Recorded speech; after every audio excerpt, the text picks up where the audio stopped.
So I'm using the Aero X7 Precision Feeder 10 foot. I absolutely love these rods because the quiver tips are so soft and supple. You've got that sublime playing action, you've got the power in the butt, but especially when you target F1s, having that correct playing action is absolutely paramount, and it means fewer hook pulls, more fish in the net. And that's exactly what you get with this rod. But the quiver tips are really, really soft, and I'm a massive believer in using the softest quiver tip I can get away with for small method work on commercials, whether it's fishing on a slope against an island, or where we are today, we're fishing on a silty bottom. It allows you to read what's going on in your peg and also anticipate a bite. If you've got that ultra soft tip and you can see your tip and you've just seen that little movement, you think, hey, oh, I'm going to get a bite soon. And all of a sudden it happens.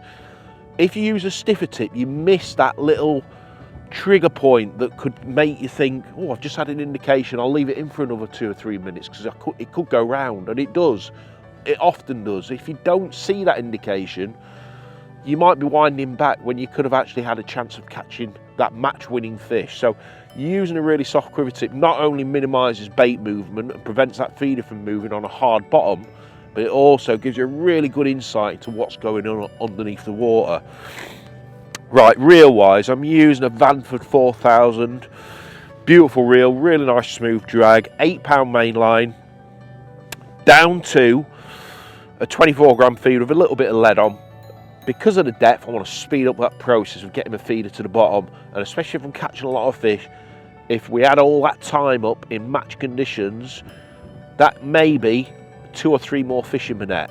That's all you need. You know, how many times does 1, 2, 3 fish win you a match? That's all you need. All these little things that you think about really do add up with your match plan and what's going through your head.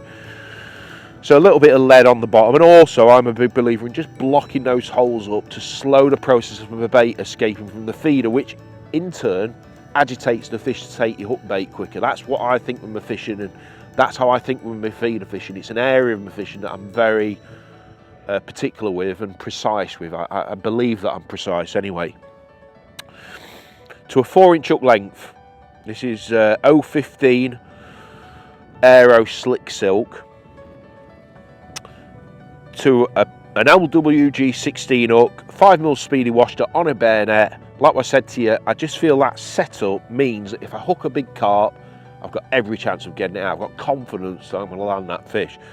And like I said to you, in the summertime, when I'm fishing for lots more fish, and I'm really targeting the F1s, I don't really want to hook a big carp, because by the time I've landed that big carp, I'd have had more F1s anyway. So I want to use a setup that targets the F1s, and a single maggot, in my opinion, is unbeatable. But at this time of the year, 5mm yellow washter is just absolutely perfect. You can imagine that yellow washter over the top of those green pellets really does create a contrast bait and forces those fish to home in on your hook bait. So that's my feeder setup.